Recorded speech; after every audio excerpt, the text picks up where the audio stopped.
అందరికీ నమస్కారం. Welcome to మనం టీవీ. నేను మీ పవన్ బెస్పేట.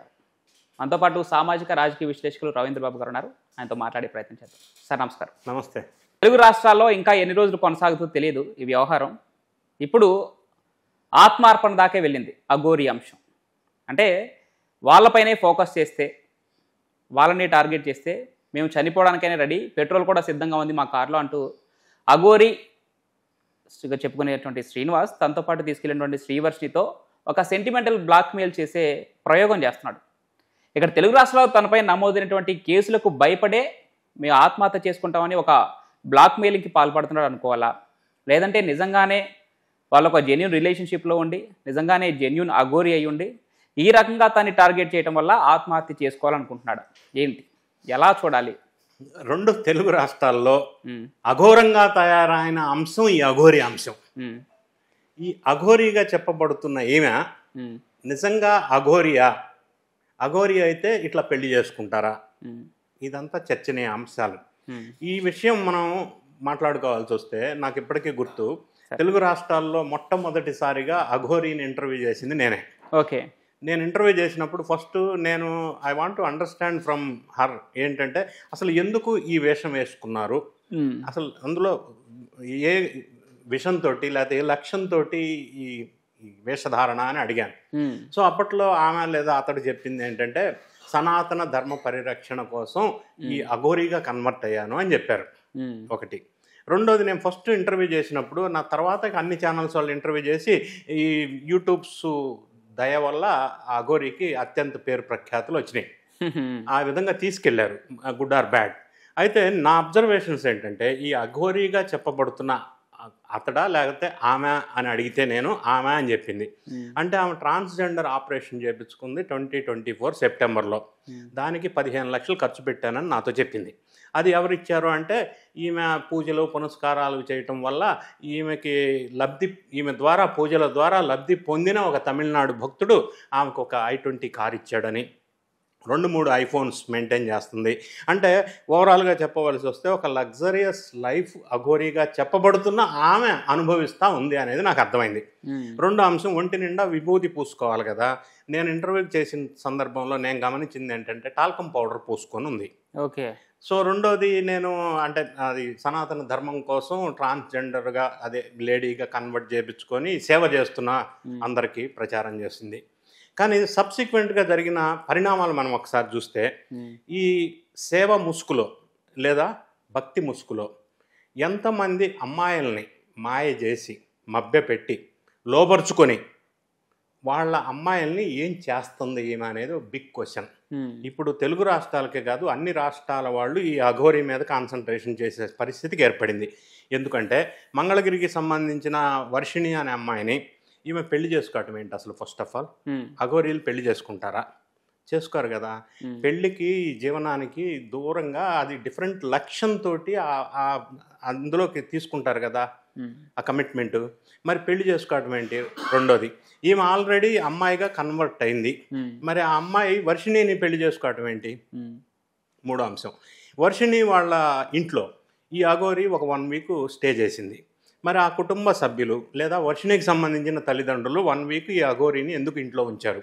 అది ఒక అనుమానాస్పదమైన అంశంగా నాకు వచ్చింది. ఓకే, ఇవన్నీ డౌట్స్ బాగానే ఉన్నాయి సార్. ఇప్పుడు సరే తను పెళ్లి చేసుకుంది, చట్టాల పరంగా ఒకళ్ళు అంటే లేడీస్ పెళ్లి చేసుకోవడం కూడా ఓకే అన్నట్టు కొన్ని వాదనలు వినిపిస్తున్నాయి.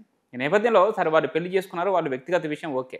కానీ నీ మీద అంటే అఘోరిగా చెప్పుకునే శ్రీనివాస్ మీద నమోదైనటువంటి కేసులు చూస్తే మహిళలను మోసం చేస్తూ, లేదంటే మంత్రాలు తంత్రాలు చేసి పూజలు చేసి డబ్బులు దండుకొని ఇంకా ఎక్స్ట్రా డబ్బులు అడిగితే వారు ఇవ్వని పక్షంలో మిమ్మల్ని అది చేసి చంపేస్తా ఇది చేసి చంపేస్తా అని చెప్తే దానిపైన కూడా ఎఫ్ఐఆర్లు నమోదయ్యాయి. ఇప్పుడు ఆ కేసులకు భయపడే ఇప్పుడు ఆ అమ్మాయిని తీసుకొని కేదార్నాథ్ వెళ్ళిపోయి అక్కడే బతుకుతాం తప్ప తెలుగు రాష్ట్రాల్లోకి ఎంటర్ అవ్వం మేము అని చెప్పి ఒక భయంతో చెప్తున్నాడు.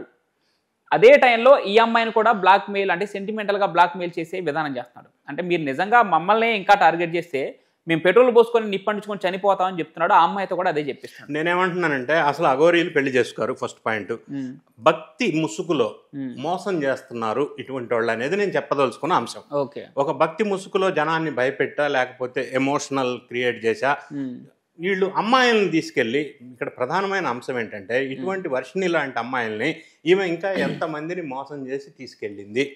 ఒకవేళ తీసుకెళ్తే ఈ అమ్మాయిల్ని అక్రమ రవాణా ఏదన్నా వీళ్ళ పెద్ద సంస్థ వ్యవస్థ పెద్ద గ్యాంగ్ ఏమన్నా ఉందా ఆలోచించాలి. అది ఆలోచించవలసిన అంశం అని నేను అంటున్నా.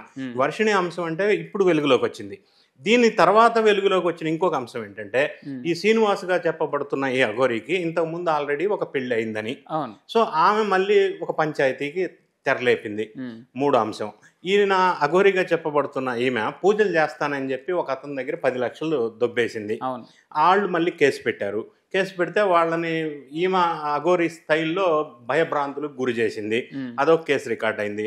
సో ఇటువంటి అమ్మాయిల విషయంలో, మొదటి భార్య విషయంలో, లేదా పూజలో పునస్కారాలు చేస్తానని భయపెట్టి డబ్బులు వసూలు చేసిన విషయం, ఇవన్నీ పరిశీలించినప్పుడు అఘోరి ముసుగు వేసుకొని భక్తి ముసుగులో ఇట్లా మోసాలకి పాల్పడుతూ ఒకటి, రెండోది అక్రమ సంపాదన ఎక్కువైనట్టుగా మనకు తెలుస్తూ ఉంది ఆమె లగ్జరియస్ లైఫ్.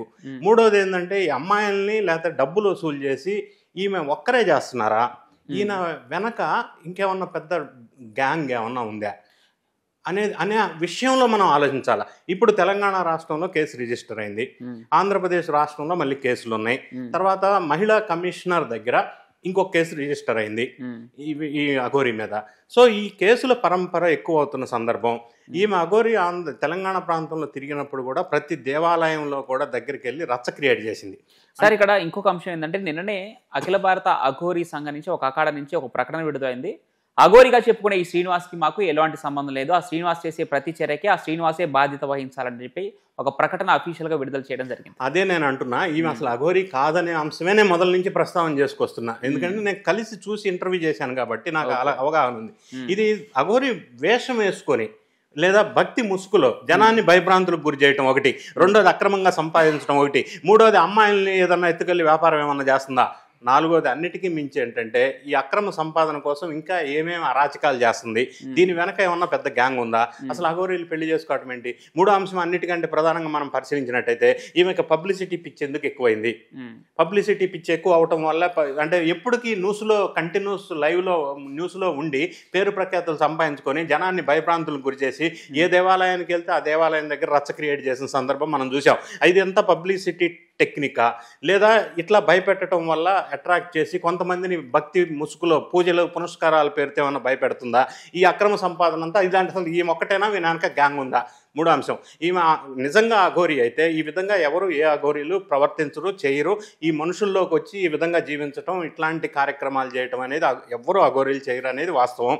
సో అఘోరీలకే మచ్చ తెచ్చే విధంగా అఘోరమైన కార్యక్రమాలు చేస్తున్న ఈ అఘోరిని ఇన్ని కేసులు ఉన్న నేపథ్యంలో మళ్ళీ తెలుగు రాష్ట్రాలకి రాను లేదా పెట్రోల్ పోసి తగలబెట్టుకుంటా అంటే ఇది బ్లాక్మెయిల్ రాజకీయం కాదా, వీటి వెనక ఎవరున్నారో తేల్చాలా. ఇటువంటి వాళ్ళు మళ్ళీ ఇంకొకరు బారిన పడకుండా కూడా మనం కాపాడుకోవాల్సిన బాధ్యత పోలీసుల మీద ఉంది. ఫైనల్గా ఇప్పుడు వేరే స్టేట్లో ఉన్నా కూడా అఘోరిని తీసుకొచ్చి తెలుగు రాష్ట్రాల్లో శిక్షించే అవకాశం ఎంత ఉండదు ఒక మాట? 100% ఉంది. ఇప్పుడు మనకున్న సమాచారం ప్రకారం తెలంగాణ పోలీసులు ఇప్పుడు ఎక్కడైతే ఉందని చెప్తా ఉందో పెట్రోల్ పోసి తగలబెట్టుకుంటాం మళ్ళీ ఈ స్టేట్కి రానని చెప్తా ఉందో ఆ సమాచారం మేరకు కేసు రిజిస్టర్ అయిన ఉన్న నేపథ్యంలో, మహిళా కమిషనర్కి కూడా కేసు రిజిస్టర్ అయిన నేపథ్యంలో పోలీసు వాళ్ళు అక్కడికి వెళ్ళి ఆమెను తీసుకొచ్చి అరెస్ట్ చేసి దీన్ని పూర్వపదాలు తెలిసే విధంగా ముందుకెళ్లే విధంగా డెసిషన్ తీసుకున్నట్టుగా తెలుస్తూ ఉంది. Right sir, thank you so much. Thank you.